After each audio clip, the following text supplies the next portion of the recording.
하나님 말씀 신약성경 고린도후서 13장 5절 말씀 봅니다. 5절 한 절만 한 목소리로 같이 읽겠습니다. 너희는 믿음 안에 있는가? 너희 자신을 시험하고 너희 자신을 확정하라. 예수 그리스도께서 너희 안에 계신 줄을 너희가 스스로 알지 못하느냐? 그렇지 않으면 너희는 버림받은 자니라. 아멘. 우리가 잘 아는 시편의 내용에 하나님이 세우지 않으면 집을 짓는 자의 수고도 헛되고 주께서 지켜주지 않으면 파수꾼의 경성함이 헛되다라고 표현합니다. 우리가 아무리 애쓰고 수고하고 노력하고 조심하고 뭐 한다 할지라도 우리는 분명 한계가 있습니다. 그러니 하나님이 지켜주는 그것, 주님은 우리에게 내가 너의 산성이요 방패요 우리의 피난처라고 말씀하십니다. 얼마나 믿으십니까? 얼마나 신뢰하십니까? 내가 쌓은 산성과 주님이 허락한 산성 어느 게 더 든든합니까? 내가 준비하는 피난처와 하나님의 피난처 어느 게 더 안전합니까? 그냥 머릿속으로 그리는 계산이 아니라 실제로 하나님의 피난처 안에 있기 때문에 문제가 없습니까? 아니면 눈에 보이는 어떤 안락한 곳이 없어서 두렵습니까? 성경은 분명히 말합니다. 두려움은 죄라고요. 왜냐하면 하나님의 피난처를 신뢰하지 않아서 그런 거죠. 하나님의 산성 되심을 신뢰하지 않기 때문에 두려움은 죄가 되는 것입니다. 그러니 오늘 우리가 읽은 본문을 잘 한번 살펴보시기 바랍니다. 너희는 믿음 안에 있는가? 너희 자신을 시험하고 너희 자신을 확증하라. 과연 나는 믿음 안에 있는가? 지식에 대한 이야기가 아니에요. 하나님의 산성이라는 것을 아냐 모르냐 이렇게 묻는 게 아니고요. 하나님이 나의 피난처라는 사실을 아냐 모르느냐 이렇게 질문하는 게 아니고요. 하나님이 피난처라면 그런 나는 피난처 안에 있기 때문에 어떤 것도 내게 해를 줄 수 있는 건 없다. 그런 믿음 안에 있는 거고요.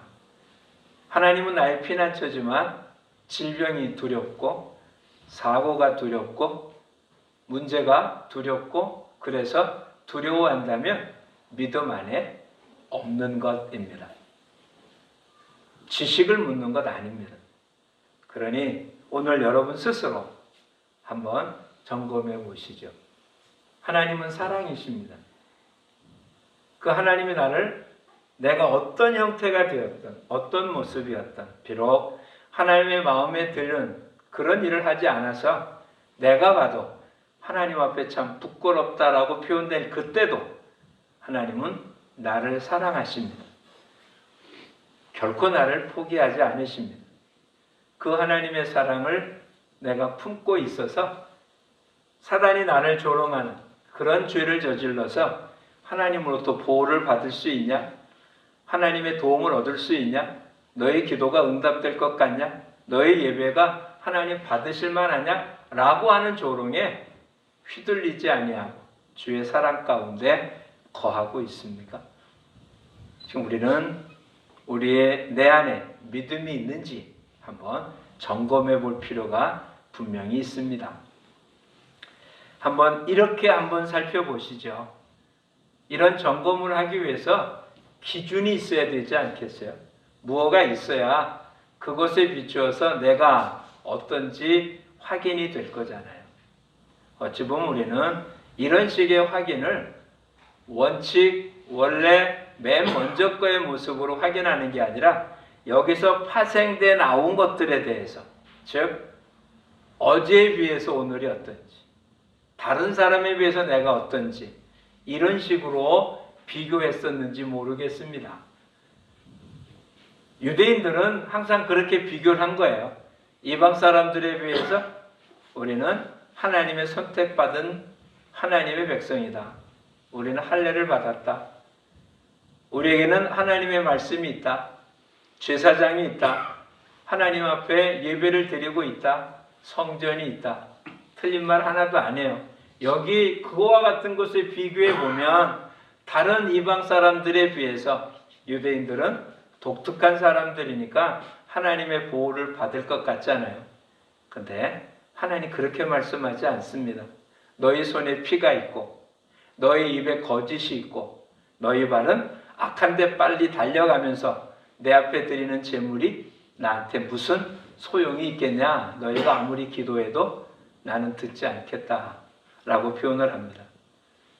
즉 지금 우리의 모습이 맨 처음은 안 그랬는지 모르는데 시간이 지나면서 우리가 계속 내가 어떠냐의 기준이 바로 어제보다 어땠는지 뭐 이런 식인 거예요.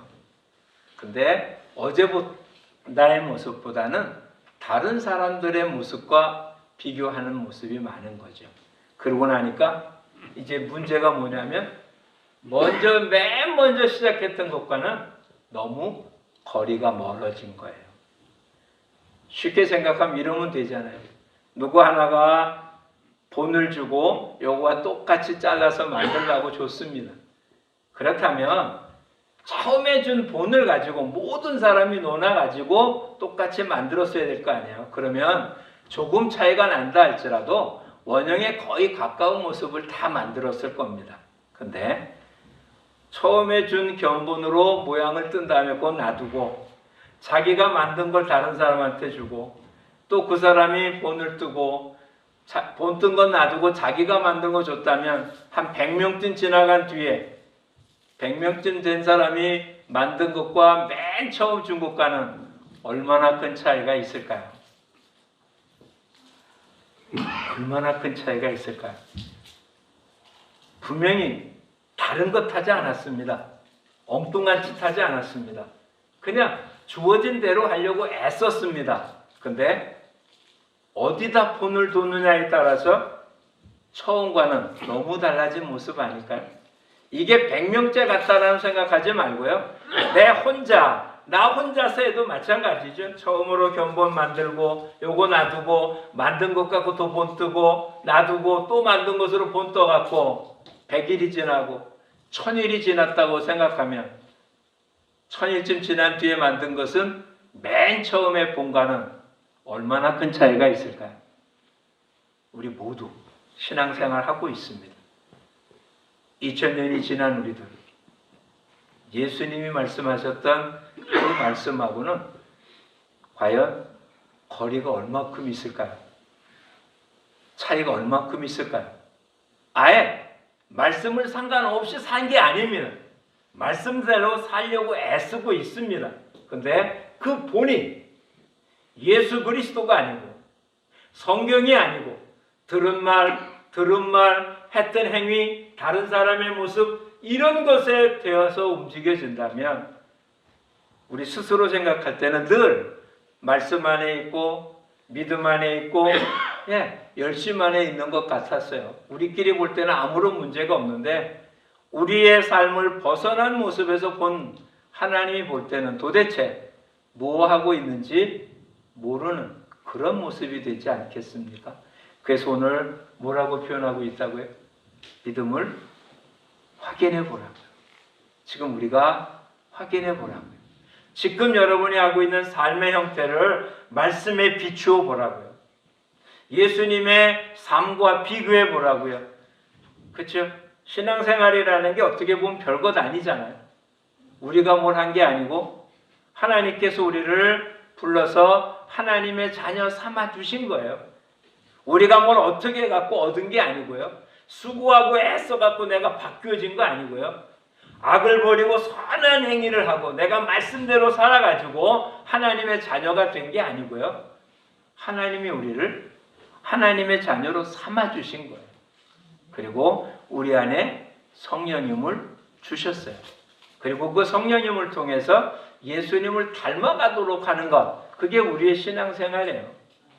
그러니 그리스도의 장성한 분량까지 성장하라라는 말은 계속해서 우리 안에 허락되어진 성령님 닮은 삶이 되면 되는 거잖아요.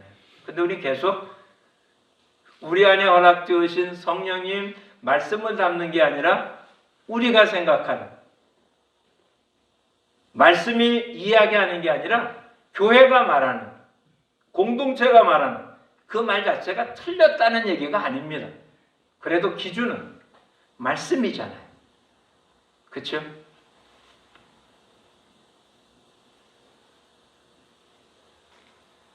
목회자가 하나님의 말씀을 있는 대로 전하려고 애씁니다. 이해하기 쉽게 설명하는 것뿐이잖아요. 그래도 이 자체가 하나님 말씀은 아닙니다. 그러니 여러분이 들어야 될 것은 들려진 모습의 말씀이지 설교 자체가 아니잖아요. 교리 자체가 아니잖아요. 교회가 정한 규칙이 아니잖아요. 하나님의 말씀을 따르는 거잖아요. 오늘 우리들 다시 한번 살펴보죠. 믿음 안에 있는가? 즉 나는 말씀에 따라 사는가? 이런 얘기잖아요. 오늘 본문을 잘 보면 이렇게 표현되어 있어요. 도대체 우리 안에 믿음이 있다는 말하고 오늘 본문 속에 이렇게 되어 있죠. 시작은 너희는 믿음 안에 있는가? 너희 자신을 시험하고 라고 되어 있는 뒤에 이래 예수 그리스도께서 너희 안에 계신 줄을 너희가 스스로 알지 못하면 자 너희 안에 믿음이 있는가? 라고 했으면 우리 안에 뭐가 있다고요? 믿음이 있는지 보라는 얘기잖아요. 근데 두 번째 뭐라고 합니까? 너희 안에 뭐가 있다고요? 예수 그리스도가 너희 안에 있는가? 믿음과 예수 그리스도가 오늘 본문에서는 같아요. 예수 그리스도가 너희 안에 계시다는 것. 이게 우리가 믿어야 할 믿음인 거예요. 그럼 다시 한번 확인해 보면 돼요. 여러분 안에는 그리스도가 계십니까? 자, 그렇다면 그리스도가 계시다면 우리가 완전하냐? 그러진 않아요. 그렇죠? 근데 예수님이 계시다면 우리가 잘못한 것에 대해서 아파요. 부끄러워요. 속상해요. 그리고 죄송해요. 그렇다면 내 안에 예수님이 있는지를 한번 보자고요. 내가 거짓을 했는데 아무런 부끄러움을 느끼지 않는다면, 내가 다른 사람한테 해를 끼쳤는데 아무런 양심의 가책을 못 느끼고 있다면, 주님이 내 안에 있는지 없는지에 대한 개념은 명확하게 할지 몰라도 그 주님이 내 안에서 아무런 작용도 안 하신다는 거잖아요. 요한 1서에 의하면 하나님은 빛입니다. 그래서 뭐가 전혀 없다고요? 어둠이 조금도 없습니다. 그러니 그리스도가 우리 안에 있으면 더럽고 한 것이 보여야 되는 거잖아요. 우리가 완전히 안 하는 완벽한 사람은 못해도 뭐가 선이고 뭐가 악인지는 구별할 수 있어야 되잖아요. 뭐는 하면 되고 뭐는 해서 안 되는 거를 알아야 되잖아요. 시편에 표현하기를 어리석은 자는 어떻게 한다고요? 하나님이 없다고 그런다고. 즉 내 안에 뭐가 없어요? 하나님이 없어요. 그러니 누구 마음대로 합니까? 자기 마음대로 하는 거예요. 사사기 시대 문제가 뭐였습니까? 그때는 왕이 없으므로 사람들이 자기 소견에 옳은 대로 행하더라. 누가 없었다고요? 왕이 없었다고요. 자기를 다스리는 하나님이 없었다고요. 자기가 자기의 왕이에요. 자기가 자기의 하나님이에요. 자기가 하고 싶은 대로 하는 거예요. 근데 예수님이 내 안에 있다면, 우리가 지금 잘못하고 있는 게 있어요. 그래도 주님이 내 안에 있으면 내가 하지 말아야 할 일을 했을 때는 아파하고 괴로워하고 고통스러워하고, 끝내는 주님 앞에 내가 이런 일을 했다고 자백해야지 되는 거죠. 잘못을 했는데도 아무런 아무런 것도 못 느낀다면 정말 주님이 내 안에서 아무런 일도 안 하시는 거라 문제가 크잖아요. 자, 다시 한번 살펴봅시다.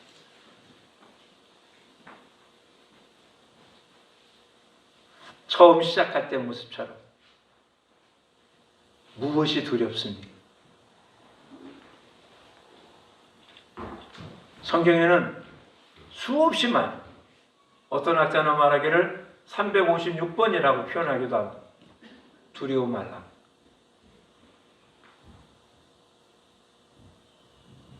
두려워하지 말라. 누가? 저와 여러분 안에 있는 예수 그리스도가 말씀하십니다.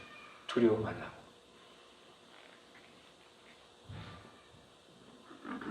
믿음 안에 계십니까? 믿음 안에 있습니까? 두려운 게 없는 건 아닙니다. 두려워하지 말라는 거죠. 우리 앞에 두려울 것이 없는 게 아니라 골리앗이 있는데 골리앗을 두려워하지 않는다는 거죠. 왜냐하면 내 안에 예수 그리스도가 골리앗보다도 강하니까요. 저와 여러분의 안에 있는 예수 그리스도가 코로나보다 훨씬 강하니까요. 성경에 있는 표현 그대로 한다면 사망 권세보다 예수 그리스도가 더 강하니까요. 그렇죠? 우리 모두 믿음 안에 거하고 있습니다. 근데 그 믿음에 삶이 부족했다면 이젠 그 믿음으로 사는 저와 여러분이 되기를 축복합니다. 성경에 이런 일을 하지 말란 것이 표현이 있습니다. 경건의 모양은 있으나 능력이 없는 것, 믿음 안에 없는 겁니다. 경건의 모양, 아주 경건한 모습으로 예배를 드립니다. 누가 봐도 흠잡을 데 없는 모습의 교인입니다.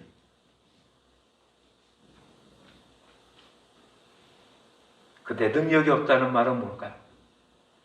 온갖 문제 앞에 두렵고 놀라고 걱정하고 염려하고 머리 싸매고 누워버린다면 경건의 모양만 있고 능력은 없는 거잖아요. 오히려 모양도 없고 힘도 없고 아무것도 없는 것 같은데 담대하면 그러면 믿음이 있는 겁니다. 그냥 쉬운 얘기를 해보자고요. 누가 세상에서 가장 무서운 사람입니까? 죽음을 두려워하고 물불을 가리지 않는 사람이 가장 두려운 사람이잖아요. 어떤 사람이 그럽니까? 가진 게 아무것도 없는 사람이 그런 거예요. 가진 게 아무것도 없는 사람은 두려울 게 없잖아요. 그렇죠? 도대체 지킬 것도 없고. 근데 가진 게 많은 사람은 나서질 못하죠. 조금만 손해봐도 자기가 아니라 자기가 지켜야 할 많은 사람들한테 해를 끼칠까 봐. 그렇죠? 왜 가장들이 이 사회에 힘을 못 씁니까? 가족을 지켜야 되니까. 직장에서 힘 못 쓰는 게 그게 그 사람의 본능이겠어요? 가족을 돌봐야 되는 무거운 짐이 자기를 그렇게 약하게 만드는 거잖아요. 그래서 하나님 누구를 축복하겠다고 합니까? 가난한 자예요. 심령이 가난한 자가 복이 있대요. 왜? 아무것도 없거든요. 그래서 하나님밖에 의존할 수밖에 없거든요. 그런 사람이 복 있는 사람이에요. 아무것도 없어서 하나님 이외에는 의존할 자가 없는 사람. 그렇다면 가지고 있는 사람은 복 없는 사람입니까? 아니요. 가지고 있는데 그것을 의존하지 않는 사람. 힘이 있는데 자기 힘을 의존하지 않는 사람. 물질이 있는데 자기의 물질을 의존하지 않는 사람. 권력이 있는데 권력을 의존하지 않고 오히려 하나님을 의존하는 사람은 가난한 사람이에요. 이런 사람은 복이 있어요. 하나님이 그에게 힘을 주세요. 근데 오늘 우리들이 아파하고 힘들어하고 약하고 괴로워하는 것이 무엇 때문입니까? 똑같잖아요. 육신이 약해서, 병이 두려워서, 물질 때문에 힘이 없어서 뭐 다 이런 거잖아요. 그렇죠? 이게 많아서 걱정하시는 분이 있습니까? 좀 한번 그래 봤으면 좋겠죠. 성경에 말하기를 부자는 잠 잘 못 잔대요. 없는 사람은 쉽게 자는데 부자는 잠 못 잔다는데 한번 그래 봤으면 좋지 않겠어요? 예? 잔뜩 싸가지고 며칠 밤 잠 못 자고 지켜보는 한이 들어서 한번 해봤으면 좋지 않겠어요? 오래 간다면 몰라도 한 번쯤 해보고 싶죠? 예? 주머니에 몇 억을 좀 갖고 있다든지 한번 이래보고 싶지 않아요? 그럼 무슨 의미가 있겠습니까? 근데 오늘 주님이 말씀하십니다. 우리의 문제는 과연 물질이 문제입니까? 우리는 이 땅에 살면서 내 안에 그리스도가 있다는 사실을 종종 망각하는 게 문제였던 거예요. 내가 불러야 올 거라고 생각한 거예요. 기도하지 않으면 안 오고, 내가 선한 일 하지 않으면 안 계시고, 아니요. 주님 뭐라고 말씀하십니까? 오늘 보면은 너희 안에 예수 그리스도가 너희 안에 있다고 하지만 실상은 예수님이 우리 안에 있는 게 아니죠. 사도행전에 의하면 예수님은 가셨고, 요한복음도 마찬가지입니다. 이제 그가 가심으로 우리한테 누가 왔습니까? 성령님이 계십니다. 이 성령이 뭐라고요? 영원히 떠나지 않는다고 분명히 말씀하고 계십니다. 우리 안에는 제3위 성령님이 계십니다. 근데 성령님이 계신다고 하면서도 예수님이라고 표현하기도 하는 거예요. 마태복음 28장에 뭐라고? 내가 세상 끝날까지 너희와 함께 하겠다고요. 근데 그때 너희와 함께 하는 게 예수 그리스도라고 분명히 기록됐지만 실상은 우리에게 성령님이에요. 삼위 하나님은 같기 때문에. 오늘 성령님이 나와 함께 한다는 사실을 믿고 사는 것, 이게 오늘 우리들의 삶입니다. 성령님이 함께하면 능치 못함이 없습니다. 성경에 나타난 모든 역사는 그 일을 한 사람이 한 게 아니라 그와 함께한 성령님이 하신 것입니다. 그 성령님이 지금 저와 여러분과 함께하는 것입니다. 우리 각자 안에 그 성령님이 계십니다. 베드로를 물 위에 걷게 하셨던 그분이 저와 여러분 안에 계십니다. 여리고를 무너뜨렸던 그 하나님의 권능이 저와 여러분에게 함께 있습니다. 세상에 감당할 수 없다고 말했던 그 모든 사람들 속에 역사하셨던 성령님이 오늘, 지금, 아니 영원토록 저와 여러분 안에 계십니다. 근데 믿음으로 하지 아니하고 내가 하려고 하기 때문에 성령님이 우리 안에서 그냥 답답해 하십니다. 근심하고 계십니다. 아파하고 계십니다.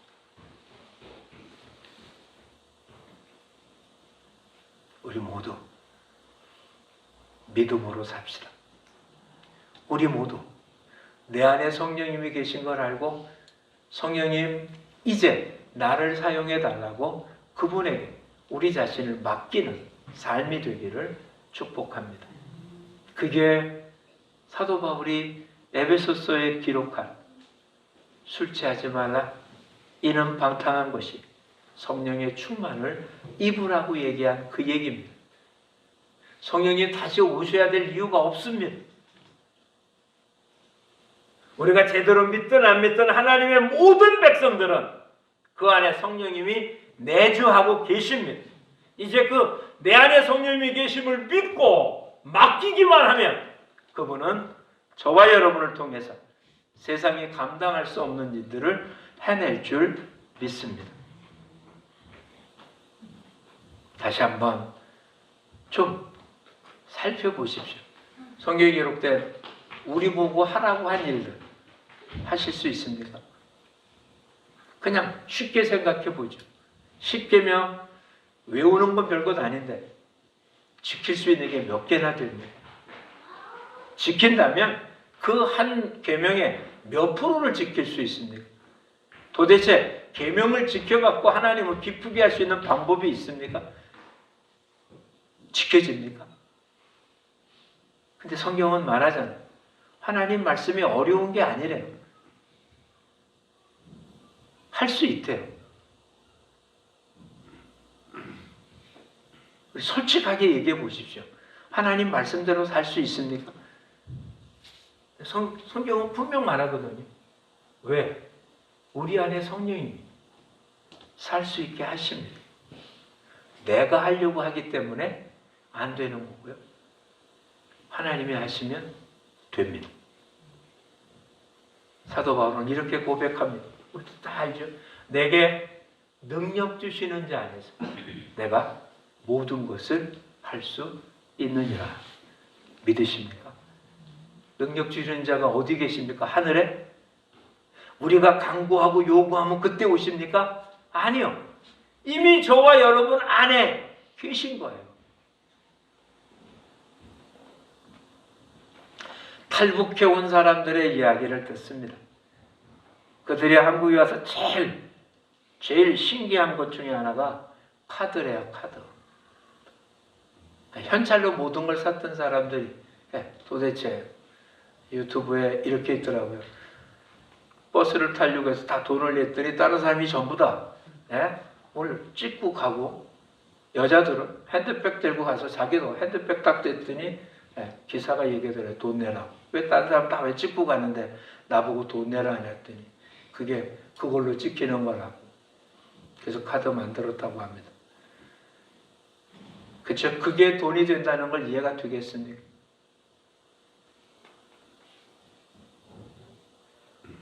그렇죠? 현찰만 써왔던 사람은 현찰 아닌 건 어떤 것도 돈이 아니잖아요.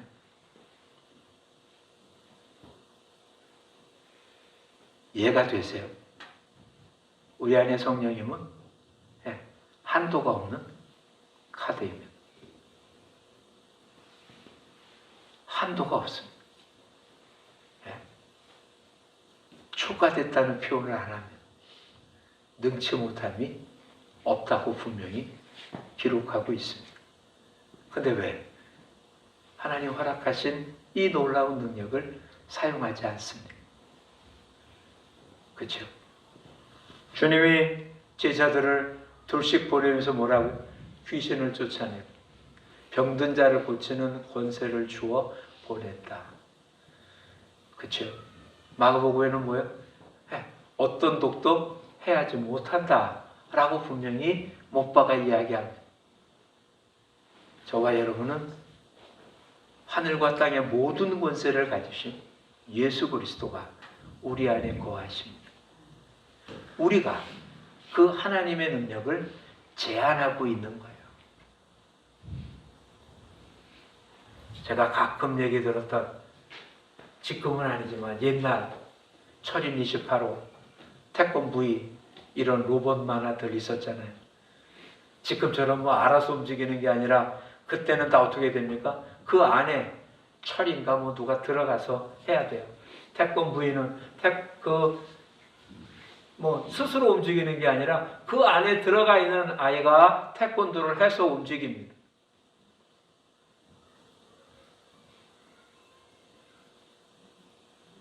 철인 자체가 얼마나 강하냐가 아니라 누가 그것을 조종하느냐가 강하고 안 강하고 합니다.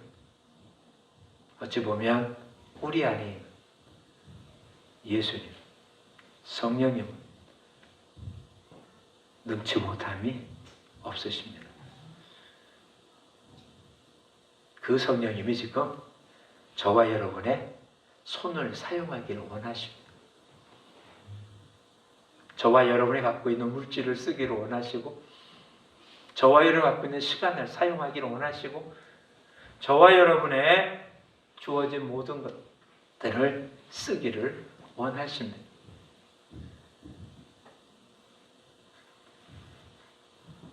이제 12월 달이 됐습니다. 내년도 또 일꾼을 뽑아야 됩니다. 우리 한정된 모습이기 때문에 어찌 보면 그 사람이 그 사람일 수도 있고 또 필요에 의해서 서로 일하는 부위가 바뀔 수도 있습니다. 우리는 해보지 않은 일은 두려워합니다. 그리고 우리는 또 이렇게 표현하기도 합니다. 만약에 교회 재정은 누가 담당하면 좋겠습니까? 네. 세상에서도 돈을 다루는 사람이 다루면 편하지 않겠어요? 은행원이든 회계사든지 이런 분이 하면 얼마나 편하겠습니까? 우리 교회 뭐 재정도 얼마나 편하고 잘하겠습니까? 만약에 음악을 전공한 사람들이 교육을 담당하는 사람들이 각자 자기의 은사, 달란트를 사용한다면 얼마나 좋겠습니까? 분명히 잘 움직일 겁니다. 이증기 하나가 있어요. 하나님의 나라는 하나님의 영으로 합니다. 그러기에 이 땅의 능력 갖고 하는 게 아니고요. 하나님이 주신 힘으로 하는 거고, 하나님이 주신 힘은 우리가 갖고 있는 능력하고는 아무런 상관이 없습니다. 재능이 있어서 그 일을 할 수 있는 게 아니라 하나님이 하시면 하는 겁니다. 잊지 마십시오. 그러니 세상 사람들이 생각하는 그런 음악을 해야 하나님이 받으신다고 생각하면 안 됩니다. 그것과 전혀 다른 건 아닙니다. 할 수 있는 모든 건 다 해서 해야 됩니다. 그러나 하나님이 그런 것만 받지는 않으신다는 거죠. 만약에 영성이 없다면 아무리 노래를 잘해도 하나님 받지 않으실 거라. 작은 교회로만 따진다면 찬양을 제일 잘하는, 음악을 제일 잘하는 교회가 어느 교회 같습니까? 평양에 있는 봉수교회일 겁니다. 청양의 봉수교회 그 성가대원은 분명히 음악 전공가들만 있을 겁니다. 하나님을 믿지도 않는, 하나님이 있다는 사실을 인정하지도 않는, 정말 노래는 잘 부를 겁니다. 근데 그게 찬송일까요? 그게 하나님께 찬양일까요? 우리가 하는 건 다를까요? 아니요. 우리가 보는 시각하고는 상관없습니다. 하나님이 기뻐하시면 되는 겁니다. 그 일은 우리의 능력이 아니라 우리 안에 계신 성령님이 사용하는 대로 순종하는 자를 통해서. 그래서 하나님이 제사보다 순종을 기뻐하시는 겁니다. 자, 믿음이 있는지 없는지는 그럼 뭘로 따지겠습니까? 순종하는 것과 겸손한 것입니다. 우리 모두 어찌 보면 육체적인 성향하고는 전혀 다르죠. 세상에 겸손한 것을 성향으로 삼고 싶은 사람은 없습니다. 없기 때문에 그렇게 나를 낮춘 거지. 근데 내 안에 계신 성령님은 안 그렇습니다. 겸손하지 않으면 저와 여러분을 사용할 수가 없습니다. 순종하지 않으면 하나님 결코 강제로 저와 여러분을 사용하지 않습니다. 그러니 사도 바울은 고린도 교회 편지 가운데서 이렇게 표현합니다. 하나님의 약속은 얼마든지 이해가 되는, 아멘하여 하나님께 영광을 돌리라. 이 얘기는 아주 단순한 겁니다. 그냥 순종하면 하나님, 우리 안에 있는 성령님이 저와 여러분을 통해서 기적을 만들어내신다, 이런 이야기죠. 이제 어떻게 사시겠습니까? 여러분의 능력 가운데 사시겠습니까? 하나님의 능력을 보며 사시겠습니까? 믿음을 확인해 보십시오. 성령님이 있나 왔나 확인해 볼 필요 없습니다. 분명히 하나 약속했으니까 저와 여러분에게 있고, 성경 말씀대로 예수님을 구주라고 고백한다면 성령이 우리 안에 계신 겁니다. 이제는 성령님의 우리의 삶을 드림으로 세상에 감당할 수 없었던 일들, 여러분 가정에 구원의 역사가 있는, 이 땅에 어떤 것도 두려워하지 않는, 그리고 어떤 것도 굴하지 않는 이 놀라운 모습들을 이루고 가는 우리 모두가 되기를 축복합니다. 너희는 믿음 안에 있는가? 너희 자신을 시험하고 너희 자신을 확증하라. 우리 다시 한번 확인해 봅시다. 나는 그리스도인입니다. 그 얘기는 내 안에 성령님이 계시다는 겁니다. 이 성령님은 세상에 감당할 수 없습니다. 이제는 그 성령님과 함께하는 저와 여러분은 성경 말씀 그대로 사람이 나를 어떻게 할 수 없습니다. 그러니 이제는 담대하게 하나님의 말씀에 순종함으로 그대로 행해서 열매를 거두는 우리 모두가 되기를 축복합니다. 성령님에 의하여 사는 우리 모두가 되기를 축복합니다. 기도하겠습니다. 고맙습니다, 주님.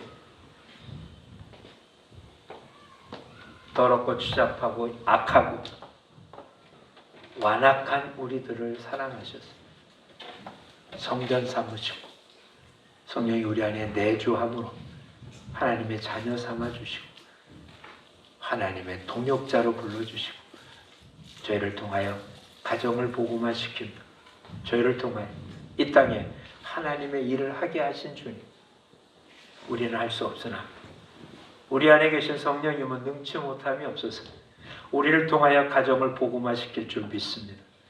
주변의 사람들에게 하나님의 사랑을 증거하고 정말 약하지만 오히려 이 땅에 어떤 것도 두려움 없이 하나님의 말씀을 실천할 수 있는 능력들을 우리에게 베풀어 주실 줄 믿기에 이제는 성령님과 함께 믿음으로 사는 우리 모두가 되어서 결코 두려움 없이 주의 말씀을 겸손히 실행하는 순종자의 삶을 사는 우리 모두가 되게 하옵소서.